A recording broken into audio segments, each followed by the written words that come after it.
Shri. Siri. How can I help you? Shri 10 radar? Thanedar. Shri Thanedar. Not Rick Snyder? That's closer. Closer. That's the humorous Super Bowl ad, bought and paid for by Shri Thanedar, an Indian immigrant turned Michigan millionaire who's now one of the Democrats running to become your next governor. Welcome back to RIP as we hear more from this chemist, businessman, and politician about his personal history and his plans for Michigan. Of course, you've already met Charlie. Shri, you have to tell the story of how you came here back in the 1970s with $20 in your pocket, and now you're a Michigan millionaire. How did that happen? Well, Hugh, actually, I only had 16 because I had a couple beers on the plane. But to come here with virtually nothing and to achieve all that you, how did that happen? What did you do? So I got my PhD in chemistry, and they paid me $300 a month. So I would take $75 of that, send it home so my family can put food on the table. You know, when I was 14 years old, the family fell into dire poverty. And I worked as a janitor and helped my family come out of poverty. And education was the ladder for my success, but that ladder is broken for too many Michiganders. And I want to be the education governor, make education and healthcare accessible regardless of your financial status. You know, no matter what your success, though, I have to wonder, in this current climate where you have people in power who are bashing immigrants, yes, if the state of Michigan, won by Donald Trump by some 11,000 votes in the last election, if the state of Michigan would vote for somebody with a foreign name and a foreign accent. Well, let me ask you this. If I take our state, which is currently 35th in the nation in education, we have terrible roads, we have infrastructure problems.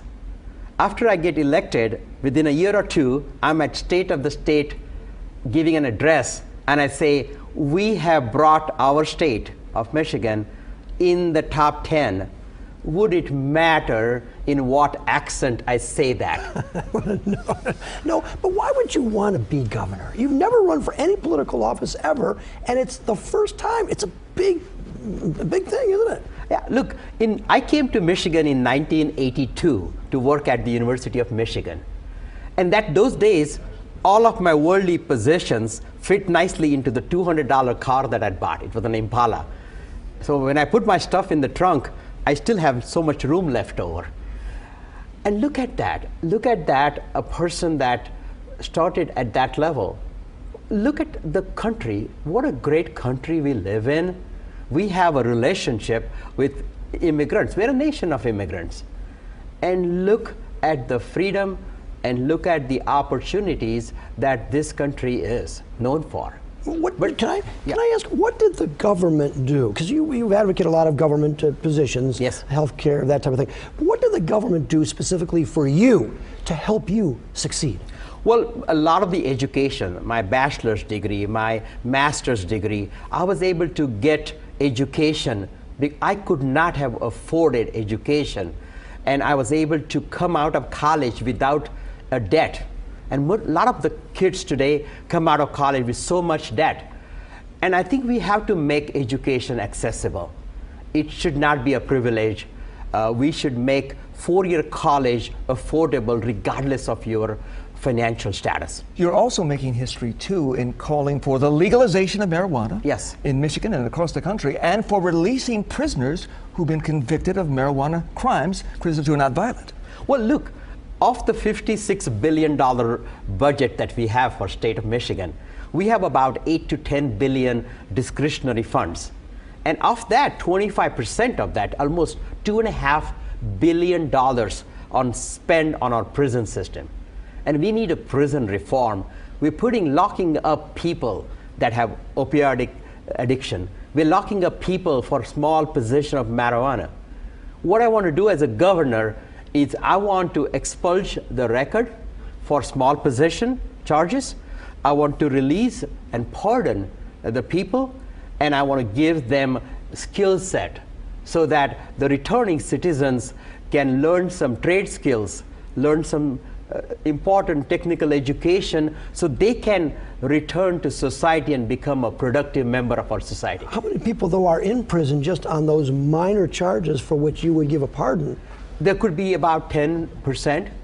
You know, I'm looking at various numbers. Look, we spend $40,000 per prisoner, and we spend $9,000 per student in K-12. Should we reform sentencing guidelines? Should be reformed too, because we judges put people in prison too much for too long. Is that true? Exactly. And then we also see, you know, people of color disproportionately get higher, longer sentences. You know, so the justice has to work in a fair way, and the justice should be blind to, you know, color of the skin or ethnicity or you know, whether your sexual preference. You know, we need to have a justice system that's fair to all. When Rick Snyder ran, he was a businessman who reluctantly became a politician. I get the feeling that the same thing is true with you. You are doing this from your heart, not because you want to really enter politics. But by the same token, there are political machines already set up. Just this week, Gretchen Whitmer, who is apparently the front runner and the Democratic side, got a big endorsement from Mayor Mike Duggan. How can you possibly compete with that sort of political weight and a political machine that doesn't know you and doesn't embrace you? Well, this is why I'm always been an underdog, and always fought. And every time I was defeated, or if I'm up against something difficult, I get a lot more energy, and I fight even harder. I'm a fighter. You know, my mother is my hero. And when we're growing up in poverty, I learned from her how to be fearless and how to be pragmatic and how not to give up regardless of what the odds are. I understand the entire established machinery going to be against me. 3 months ago, I was 2% in the poll. An Epic MRA poll put me at 24%. And my opponent is at 34%. So on the Democratic side, we have 2 candidates. On the Republican side, we have 2 candidates. So I call that the final 4 for the of August. You know, final 4 August. And I intend to draw a contrast between myself and Senator Whitmer. You know, I do not like corporate Republicans, and I don't like corporate Democrats. There's a lot of corporate money that is corrupting our government, is corrupting our politicians. And we need Lansing work for the people once again. But now, as a millionaire, as a businessman, were you not happy with Donald Trump's recent tax overhaul? It gave businesses a 40% tax cut. Wasn't that good for your company? Look, when you give tax cut to the businesses, that money doesn't come in the economy. The money goes to pay the shareholders. When you raise the minimum wage to $15, the people, one, you let people live with dignity. And when you give them a raise, people would spend that. All of that money will come in our economy and grow our economy. Trickle-down economics has never worked. And we got to stop trying trickle-down economics. We need to invest in people. And my plan is to put people over corporate profits. You've talked about a single-payer health care system. Is Yes. that the government runs the health care in the state? Absolutely. You know, insurance companies take 20% of the bite out of our healthcare dollars. We spend, what, trillions of dollars on healthcare. Once you eliminate the insurance companies, you know, this will actually be cheaper and we'll be able to cover a lot more. What would Blue Cross do? Done? Gone? Well, I'm glad you mentioned them. Blue Cross recently sent out a letter. There was a letter with the letterhead of Senator Whitmer, and there was an appeal made to the employees of Blue Cross Blue Shield. Blue Cross Blue Shield gave a list of all of their employees' home addresses to the Whitmer campaign, and then there was the letter said, if you are a vice president, then pay $6,800 to the Whitmer campaign. It's almost like a Whitmer tax. And if you're a manager, you pay so much. And you know what? Top of it was the letterhead, campaign letterhead. At the bottom, it was signed by the 4 highest ranking members, officers of Blue Cross. And you are accepting no corporate donations? I will accept $0 from corporate special interest. All so I will right. be beholden to no one except the people of Michigan. All right, Shri Thanedar. Yeah. All right. You've heard from the candidate. Up next, it's your turn when Charlie takes the show on the road. Help me out. Who are these people? I don't know. How about this guy right there? You know him? He's on Channel 4. That's Shri Thanedar, whatever his name is. Yeah. Sherrod or something like that. I would definitely vote for him because I feel he's the most purest of them all.